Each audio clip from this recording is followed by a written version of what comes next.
सुभद्रा, तू तो जानती है कि मनोज के गुजरने के बाद हमारा कोई भी सहारा नहीं रहा।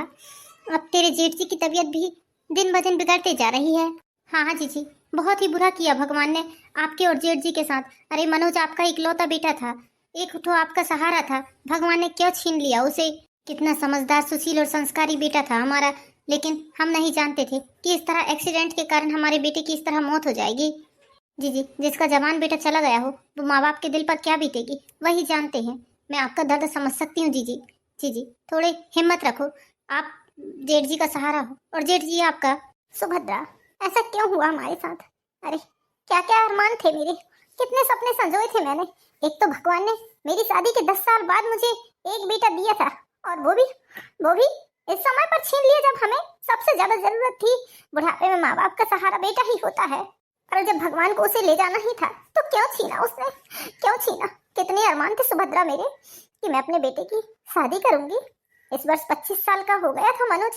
क्या क्या सोचा था मैंने, क्या क्या सोचा था उसके लिए, क्या कुछ नहीं लिया था मैंने। बहू के सारे जेवर बनवा लिए थे, गहने बनवा लिए थे। मैं तो कितने सपने संजोई थी कि मेरा बेटा शादी करेगा, घोड़ी चढ़ेगा, सेहरा बांधेगा, लेकिन सेहरा बनने से पहले ही भगवान को मेरा बेटा प्यारा हो गया। जी जी, मैं तो आपको ये भी तसल्ली नहीं दे सकती कि सब कुछ ठीक हो जाएगा, क्योंकि ठीक होने का कोई चांस ही नहीं है। भगवान ने ऐसा किया है, ना जाने किन कर्मों की सजा दी है हमें।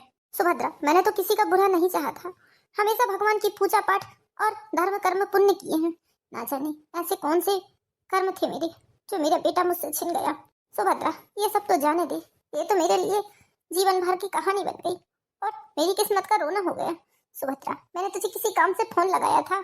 हाँ हाँ जीजी बोलो ना, यदि मैं आपके कोई काम आ सकूं तो इससे बढ़कर और कुछ नहीं है मेरे लिए। बताओ जीजी, मैं आपके क्या काम आ सकती हूँ। देख सुभद्रा, तेरे तो दो बेटे हैं, तो एक काम कर, छोटे बेटे शुभम को मेरे पास भेज दे। वो हमारे पास ही रहेगा, हमारे कारोबार को देखेगा, हमारे कारोबार को चलाएगा, बढ़ाएगा। वही इस कारोबार को चलाएगा, सब कुछ देखेगा, शादी ब्याह करके यही रहेगा वो। अब तू तो जानती है मनोज के गुजरने के बाद तेरे जेठ जी की हालत थोड़ी नरम गरम बनी ही रहती है। अब उनका दुकान से भी मन चढ़ गया है। तू एक काम कर, शुभम को यहाँ पहुँचा दे। जी जी, मैं हाँ या ना नहीं बोल सकती, क्योंकि आजकल के बच्चे सब अपने अपने मन के हैं। उसे बात करना पड़ेगा, पहले ये बात समझानी पड़ेगी उसे। हाँ सुभद्रा, तू बात कर ले शुभम से, वो क्या बोलता है शुभम से बात कर ले, देवा जी से बात कर ले, घर में बैठकर विचार विमर्श कर लो, क्योंकि शुभम मेरा सहारा बनेगा, ऐसा सोचा है मैंने। जी जी, इससे बड़ी खुशी की बात और कुछ नहीं हो सकती कि मेरा बेटा आपके बुढ़ापे का सहारा बने। जी जी, बस इतना है कि बच्चा हाँ कर दे बस। सुभद्रा, मेरी बातों पर विचार विमर्श कर लेना रात को पूरा परिवार बैठकर, उसके बाद में मुझे फोन लगाना। ठीक है जीजी, मैं बताती हूँ आपको। देवर जी, मम्मी जी एकदम सही बोल रही हैं। देखिए देवर जी, आखिर परिवार परिवार के काम नहीं आएगा तो फिर कौन आएगा फिर। ये तो बड़े सौभाग्य की बात है कि आप ताऊ जी और ताई जी का सहारा बनने जा रहे हैं। देखिए देवर जी, आप इनकार मत करिए, ताई जी के घर में किसी प्रकार की कोई कमी नहीं है। हाँ हाँ शुभम, तेरी भाभी बिल्कुल सही बोल रही है। देख, वैसे भी हम लोगों का इतना बड़ा व्यवसाय तो है नहीं, मैं हूँ तो अपने ऑफिस जाता हूँ, तेरा कोई जमाठमा काम है नहीं, छोटी मोटी नौकरी करता है। ताऊ जी के घर जाएगा तो कम से कम तेरी लाइफ सेटल हो जाएगी, तुझे अपना करियर बनाने में ज्यादा परेशानी भी नहीं होगी। ताऊ जी और ताई जी के बाद सब कुछ तेरा ही होगा, इस बात को भी समझ के चल, और उन लोगों को भी तेरा सहारा होगा। लेकिन बेटा एक बात याद रखना, कभी उन लोगों के साथ धोखा मत करना, क्योंकि ऊपर वाले ने वैसे ही उन लोगों के साथ बहुत बड़ा धोखा कर दिया है। हाँ बेटा, अपने बड़े भाई की बात को याद रखना और अपने ताऊ जी और ताई जी का पूरी ईमानदारी से सेवा करना, उनके काम में बहुत अच्छे से ध्यान देना। बेचारे मेरी बड़ी भैया, एक तो कितनी मुश्किल से भगवान ने उन्हें संतान का सुख दिया था, तुम दोनों के होने के 4 साल बाद में मनोज उन्हें हुआ था, लेकिन किस्मत देखो, भगवान ने वो भी उनसे छीन लिया। पापा भैया, मैं आप लोगों की बात का पूरा ध्यान रखूंगा, कभी ऐसा कोई काम नहीं करूंगा जिससे ताऊ जी और ताई जी के दिल को ठेस पहुंचे। तो ठीक है बेटा, तुम अपनी तैयारी कर लो और कल ही यहाँ से चले जाओ अपने ताऊ जी के घर। बेटा, तू इतना बड़ा हो गया लेकिन आज तक कभी हम लोगों से एक दिन के लिए भी दूर नहीं रहा है। पता नहीं क्यों तुझे दूर भेजने के नाम से मेरा जी सा घबरा रहा है। अरे सुभद्रा, तुम भी क्यों इतना ज्यादा टेंशन लेती हो, हमारे घर ही जा रहा है, इसके ताऊ जी हैं, वो बड़े पिताजी हैं, तुम्हें तो खुश होना चाहिए कि हमारा बेटा कम से कम किसी व्यक्ति के काम तो आ रहा है। वैसी बात नहीं है जी, घर के छोटे बच्चे थोड़े ज्यादा ही लाड़ के होते हैं। शुभम को मैंने बहुत लाड़ प्यार किया है, आपको तो पता है। उसे भेजने के नाम से थोड़ा सा मन आगे पीछे हो रहा है, लेकिन कोई बात नहीं, थोड़ा सा लगेगा मुझे, उसके बाद में सब कुछ ठीक हो जाएगा। ठीक है बेटा, तुम आज ही अपनी तैयारी कर लो, कल सुबह तुम्हें अपने ताऊ जी के घर निकलना है। जी माँ। शुभम रात को ही सारी तैयारी कर लेता है और सुबह शुभम अपने ताऊजी और ताईजी के घर के लिए निकल जाता है। शुभम के ताऊजी और ताईजी बहुत दूर रहते थे। शुभम के घर से कम 1000 किलोमीटर की दूरी थी। अगले दिन सुबह अपने ताऊजी के घर पहुंच जाता है। आ बेटा, स्वागत है तुम्हारा हमारे इस घर में। प्रणाम ताई जी। प्रणाम ताऊ जी। खुश रहो बेटा, खुश भगवान रहो। तुम्हें दीर्घायु प्रदान करे, यशस्वी भवा। बेटा चलो तुम आराम कर लो, मैं तुम्हें तुम्हारा कमरा बता देती हूँ। मैं जल्दी से तुम्हारे लिए खाना बना देती हूँ। बेटा तुम थक गए हो ना बहुत। हाँ ताई जी, इतने लंबे सफर के बाद मैं सच में बहुत ज्यादा थक गया हूँ। चलो आओ बेटा। शुभम के आने से घर में कितनी रौनक आई है। ऐसा लग रहा है कि घर में हमारा मनोज ही होगा। हाँ हाँ जी, आप बिल्कुल सही बोल रहे हैं। अरे अभी उसे कहाँ समझ में आएगा, बेचारा आज ही तो आया है और कल आप उसके कंधों पर जिम्मेदारी डाल रहे हैं। अभी 2-4 दिन उसे आराम करने दीजिए। अरे सुभद्रा, अब तो मेरा बिल्कुल भी जी नहीं चल रहा है। तुम्हें तो पता है मनोज के जाने के बाद मैं ज्यादा ही टूट गया हूँ। इसलिए सोच रहा हूँ कि अपने कंधों से सारा कारोबार का भार उतार कर शुभम के कंधों पर रख दूं। जब तक शुभम फैक्ट्री में नहीं जाएगा, दुकान नहीं जाएगा, तब तक उसे कारोबार के बारे में कैसे समझ में आएगा। थोड़े दिन तो उसके साथ जाऊंगा मैं, उसके बाद में सारा कारोबार उसके कंधों पर ही सौंप दूंगा। देखिए जी, शुभम के लिए ये सब कुछ नया नया है। उसके नाजुक नाजुक कंधों पर इस तरह इतना भार मत डालिए आप, वरना ऐसा ना हो कि वो काम करने से पहले ही इन सब चीजों से डर जाए। ताई जी, ताऊ जी, इतनी रात तक आप लोग जग रहे हैं। रात के 12 बज चुके हैं, आप सो क्यों नहीं रहे हैं? अरे बेटा, मनोज के जाने के बाद हम लोगों की तो आदत सी हो गई है। 2-2, 3-3 बजे रात तक जगते रहते हैं, फिर कहीं घंटे 2 घंटे के लिए नींद लगती है। बस वही आदत है। तो मैं और ताऊ जी ऐसे ही तेरी बात कर रहे थे बैठे बैठे। ताऊ जी, ताई जी, यदि आप समय से नहीं सोएंगे तो आप लोग बीमार पड़ेंगे। इसलिए जो भी हुआ उसे जाने दीजिए। बेटा तू आ गया है ना, तो अब सब कुछ ठीक हो जाएगा। हाँ हाँ ताऊ जी, सब कुछ ठीक हो जाएगा। आप लोग आराम करिए अब। वैसे बेटा तू इतनी रात को क्या कर रहा है, भूख लगी है क्या तुझे? अरे नहीं नहीं ताई जी, भूख नहीं लगी है। इतना खाना खिला दिया है आपने तो कहाँ से भूख लगेगी। इतना स्वादिष्ट खाना तो मैंने पहले कभी नहीं खाया है ताई जी। बस मैं प्यास लगी थी, पानी लेने के लिए किचन में आया तो आप लोगों की आवाज आ रही थी। सोचा जाकर देखूं तो आप लोगों के रूम की लाइट जल रही थी। बस यही देखने के लिए चला आया। अरे बेटा, हम लोगों की तो आदत ही बन गई है। जा तू आराम कर। नहीं, पहले आप लोग सोइए, उसके बाद मैं जाऊंगा। चलिए आराम करिए आप लोग। हाँ हाँ बाबा, ठीक है, हम लोग सो रहे हैं, जा तू। जैसे मनोज हमारा ध्यान रखता था, बिल्कुल ऐसे ही शुभम भी ध्यान रख रहा है। शुभम बेटा, चलो हम तुम्हें आज दुकान और फैक्ट्री घुमा देते हैं, तुम्हें सब कुछ समझा देते हैं। उसके बाद में यदि तुम्हें कुछ समझ में नहीं आएगा तो फिर हम हैं। जी ताऊ जी, चलिए। शुभम बेटा, तुम्हारे लिए टिफिन बना दिया है, टिफिन ले जा लो। अरे ताई जी, आपको इतना परेशान होने की जरूरत नहीं है। आप क्यों परेशान हो रही हैं? बेटा इसमें परेशानी की क्या बात है भला। मनोज के लिए भी तो मैं इसी तरह लंच बनाया करती थी। वो फैक्ट्री जाता था तो उसके लिए खाना बना कर रखती थी मैं। ताई जी, आज तो मुझे बिल्कुल भी भूख नहीं है, क्योंकि खाना खा लिया है मैंने अच्छा पेट भर। मुझे लगेगी भूख तो फिर मैं घर वापस आ जाऊंगा। आप टेंशन ना लीजिए मेरी। ठीक है बेटा, जब तुझे भूख लगेगी तो घर आ जाना। और हाँ ताई जी, सुबह से देख रहा हूँ आपको सारे घर का काम किए जा रही हैं आप। कोई जरूरत नहीं है अब आपको काम करने की। आप आराम करिए, सारे काम को पड़े रहने दीजिए। मैं आता हूँ, उसके बाद हम दोनों मिलकर सारा काम कर लेंगे। अरे बेटा, वो क्या है ना, 2 दिनों से काम वाली बाई नहीं आ रही है, इसलिए तेरी ताई जी को सारा काम करना पड़ रहा है। तुझे तो पता है अभी दीपावली की छुट्टी लिए थे काम वाली बाइयों ने, इसलिए नहीं आ रही हैं वो। हाँ हाँ ताऊ जी, मुझे पता है। इतनी उम्र के बाद ताई जी इतना काम कर रही हैं, ये सब देखकर मुझे अच्छा नहीं लग रहा है। अरे कोई बात नहीं बेटा, ये सब तो मेरी आदत है। जा तू चला जा। चलिए ताऊ जी, हम लोग चलते हैं। शुभम ने बहुत जल्द जानकी जी और रामप्रसाद जी का सारा व्यवसाय संभाल लिया था। बिल्कुल जिस तरह मनोज उनका ख्याल रखता था, उसी तरह शुभम भी अपने ताऊ जी और ताई जी का ख्याल रखने लगा, एक बेटे की तरह। शुभम हर काम बहुत लगन से करता। रामप्रसाद जी और जानकी जी को एकदम अपने बेटे की तरह लगने लगा था शुभम। स्कूल टाइम से शुभम अपने गांव की एक लड़की को बहुत पसंद करता था और वो लड़की भी शुभम को बहुत पसंद करती थी। ये बात जब रामप्रसाद जी और जानकी जी को पता चली तो रामप्रसाद जी और जानकी जी अपने छोटे भाई के घर गए और वहां जाकर उस लड़की से शुभम का रिश्ता तय कर दिया और शुभम के माता पिता की राजी खुशी से गांव में ही शुभम की शादी करवा दी गई। अब बहू को लेकर रामप्रसाद जी और जानकी जी शहर आ गए। ताई जी, ताई जी, अरे बुढ़िया कहीं सटक तो नहीं गई? बोल क्यों नहीं रही है? कितनी देर से आवाज लगा रही हूँ मैं। ताई जी, ताई जी। क्या बात है बहू, क्या हुआ बेटा? ताऊ जी देखिए ना, कितनी देर से ताई जी को आवाज लगा रही हूँ मैं, लेकिन ताई जी उठने का नाम ही नहीं ले रही है। बेटा, अपने बेटे के खोने के बाद उससे नींद नहीं आती थी, इसलिए डॉक्टरों का सहारा लेकर उसने दवाई गोली खाना शुरू किया।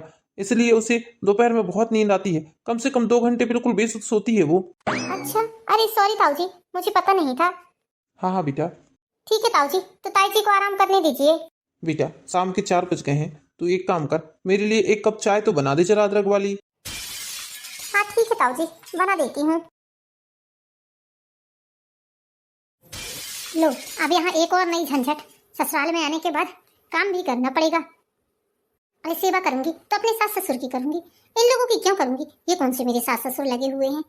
वैसे ससुराल तो ये भी है मेरा। जब इतने दिनों से मेरे पति यहाँ रहकर सारे कारोबार को संभाल रहे हैं तो इस प्रॉपर्टी में मेरे पति का और मेरा भी तो अधिकार हुआ ना।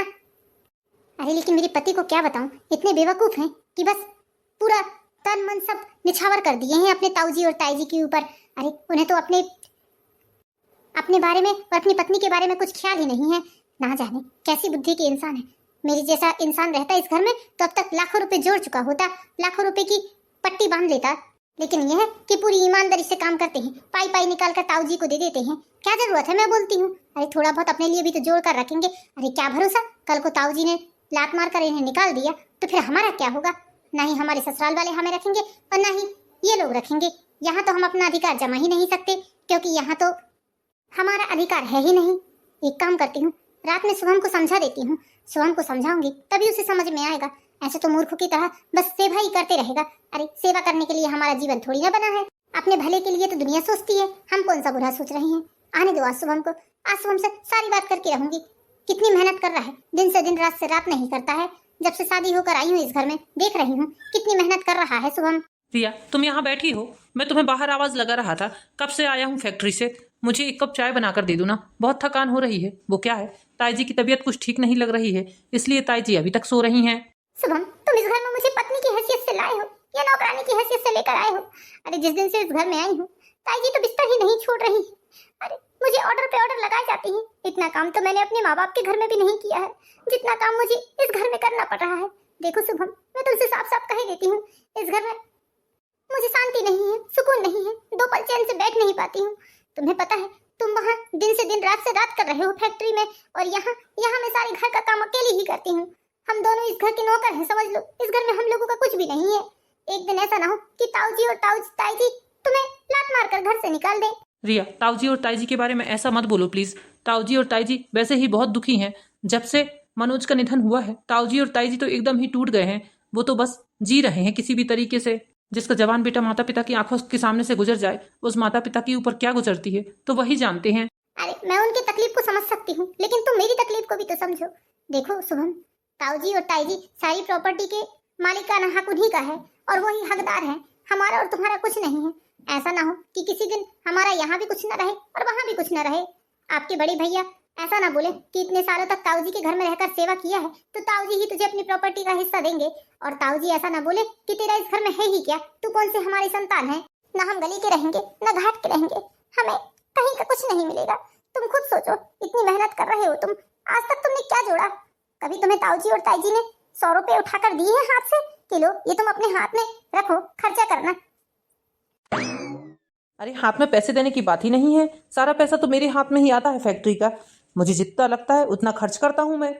अब अलग से पैसा जमा करके रखने की आदत नहीं है मेरी, मैं ऐसा नहीं कर सकता। ठीक है, यदि तुम अपने लिए अलग से कुछ नहीं बना सकते, कुछ नहीं जोड़ सकते, तो तुम्हारे साथ मेरा रहने का कोई मतलब ही नहीं है। तुम सेवा कर सकते हो, मैं नहीं कर सकती, मेरे अंदर इतनी क्षमता नहीं है। ऐसा मत बोलो रिया, मैं तुम्हें बहुत प्यार करता हूँ, तुम्हारे बिना रह नहीं सकता रिया। प्यार से पेट नहीं भरता शुभम, ये बात समझ लो तुम। जीवन जीने के लिए पैसों की जरूरत पड़ती है, पैसों की, जो तुम्हारे पास और न मेरे पास, दोनों के पास नहीं है।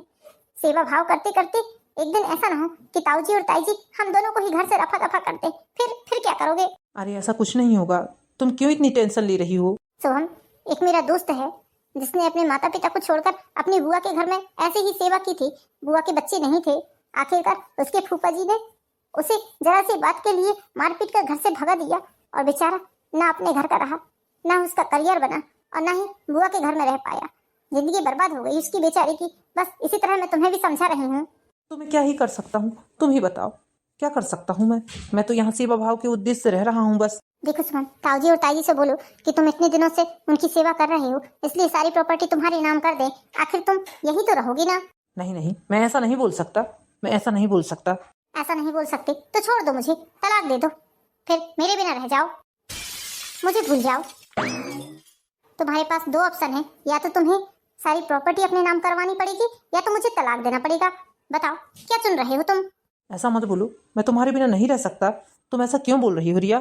ठीक है, तो तुम जब अपने ताऊजी और ताईजी से नहीं बोल सकते कि प्रॉपर्टी तुम्हारे नाम कर दें, तो एक काम करो, सारी प्रॉपर्टी को धोखे से अपने नाम करवा लो। ये क्या बोल रही हो तुम रिया? धोखे से? नहीं नहीं, मैं ऐसा नहीं कर सकता। यदि ये बात मम्मी पापा को पता चलेगी और ताईजी ताऊजी को पता चलेगी तो सोचो उनके दिल पर क्या बीतेगी। अरे उन्हें बताएगा कौन?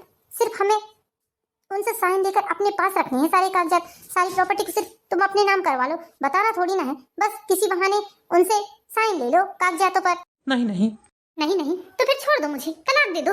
मैं इस तरह नौकरानी बनकर नहीं रह सकती। अरे मैं इस घर की मालकिन बनकर रहूंगी तो तुम्हारे साथ रहूंगी, वरना मुझे तुम्हारे साथ नहीं रहना है। भूल जाओ मुझे। देखो शुभम, मुझे गलत मत समझो, मैं तुमसे बहुत प्यार करती हूँ। मैं खुद तुम्हारे बिना नहीं रह सकती, लेकिन शुभम प्यार से जीवन नहीं चलता है। तुम्हारे बोलने पर ये लोग प्रॉपर्टी के तुम्हारे नाम नहीं करेंगे और बुराई और हो जाएगी। इसलिए मैं बोल रही हूँ कि धोखे से इन लोगों से प्रॉपर्टी के कागजात पर साइन ले लो और सारी जायदाद अपने नाम करवा लो।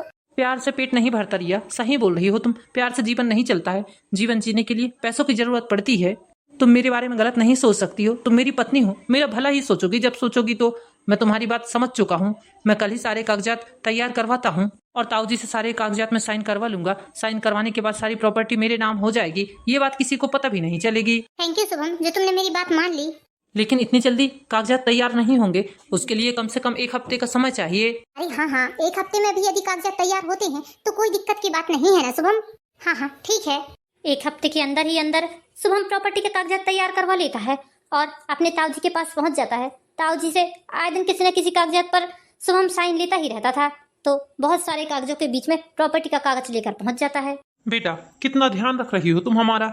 हम बहुत खुशकिस्मत हैं जो शुभम जैसा बेटा हमारे पास है और तुम जैसी बहू। हाँ बेटा, कितना ध्यान रख रही हो हमारा। समय पर चाय नाश्ता सब कुछ दे रही हो तुम, हमें कुछ भी नहीं करने दे रही हो। अरे ताई जी ऐसा मत बोलिए, ऐसा बोलकर आप मुझे पराया कर रही हैं। मैं आपकी बहू नहीं हूँ क्या? मैं तो आपकी बहू ही हूँ। अरे मैं तो भूल ही गई थी, गैस पर दूध चढ़ा कर आई हूँ, अभी उबल जाएगा दूध। ताऊजी, इन कागजातों पर आपकी साइन चाहिए। रात को ही आपसे साइन ले लेता, लेकिन आप सो गए थे, इसलिए मैंने आपको परेशान करना ठीक नहीं समझा। लीजिए ताऊजी, जल्दी से साइन कर दीजिए, मुझे ऑफिस जाना है, ऑफिस के लिए देर हो रही है।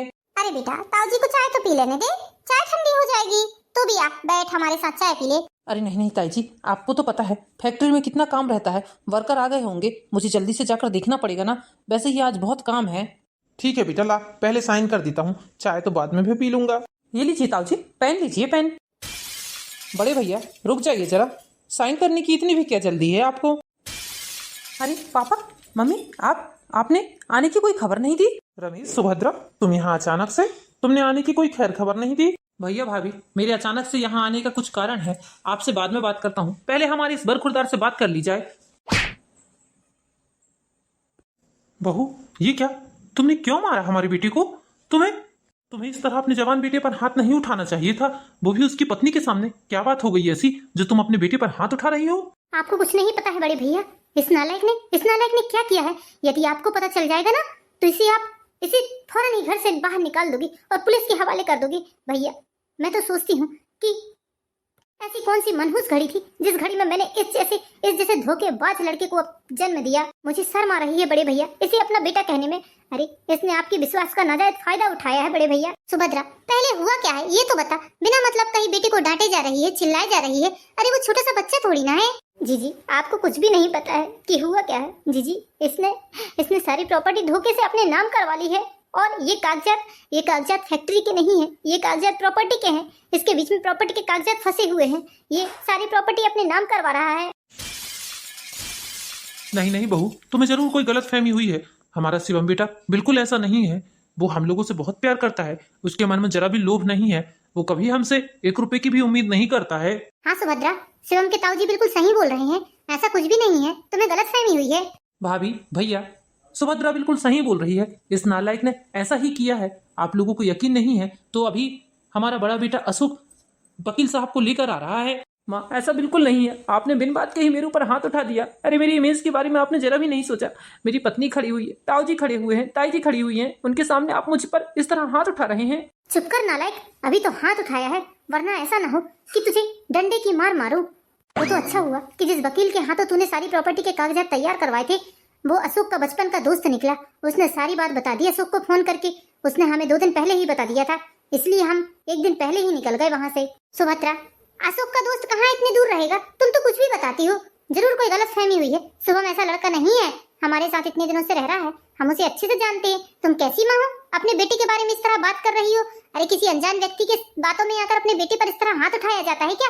उसके चरित्र पर दाग लगा रही हो तुम। देख नालायक, देख, तेरे ताऊजी और ताईजी तुझ पर कितना भरोसा करते हैं, कितना विश्वास करते हैं। तूने हमारे संस्कारों को मिट्टी पर मिला दिया। तूने तो हमारे संस्कारों को मिट्टी में मिला दिया। हमने कभी नहीं सोचा था कि तू हमारे साथ ऐसा कुछ करेगा। पता नहीं क्यों सुभद्रा, मुझे तुम्हारी बात पर भरोसा नहीं हो रहा है। पहले वकील को आने दो, उसके बाद ही सारी बात होगी। ताई जी, आपको सबूत चाहिए ना? ये रहे सबूत। ये आ गए वकील साहब, जिनके हाथों इसने प्रॉपर्टी के कागजात तैयार करवाए हैं। हम लोगों की बात पर भरोसा ना करेगी, इनकी बात पर तो कम से कम भरोसा करोगी आप। राम प्रसाद जी, जानकी जी, ये बिल्कुल सही बोल रहे हैं। शुभम ने मेरे हाथ प्रॉपर्टी के कागजात तैयार करवाए हैं। मुझे लगा कि आप लोगों की राजी खुशी से ही ये सब हुआ होगा, मुझे नहीं पता था। बेटा, ये सब करने की क्या जरूरत आन पड़ी थी तुझे? ये सब कुछ तो तेरा ही था। अरे हमारे जीते जी भी और हमारे मरने के बाद भी ये सब कुछ तेरा था। हमने कभी इसे तेरे नाम करने की जरूरत ही नहीं समझी, क्योंकि इसका दावेदार कोई है ही नहीं। इसलिए बेटा, हमने कभी ये सब करने के बारे में सोचा ही नहीं। अरे तू एक बार हमसे बोल तो देता, हम तो खुशी खुशी ये सब तेरे नाम कर देते बेटा। हाँ शुभम बेटा, ये सब कुछ तेरा ही है। हमने तुझे यहाँ क्यों बुलाया था? क्योंकि हमारा अपना ही हमारी प्रॉपर्टी का हकदार हो।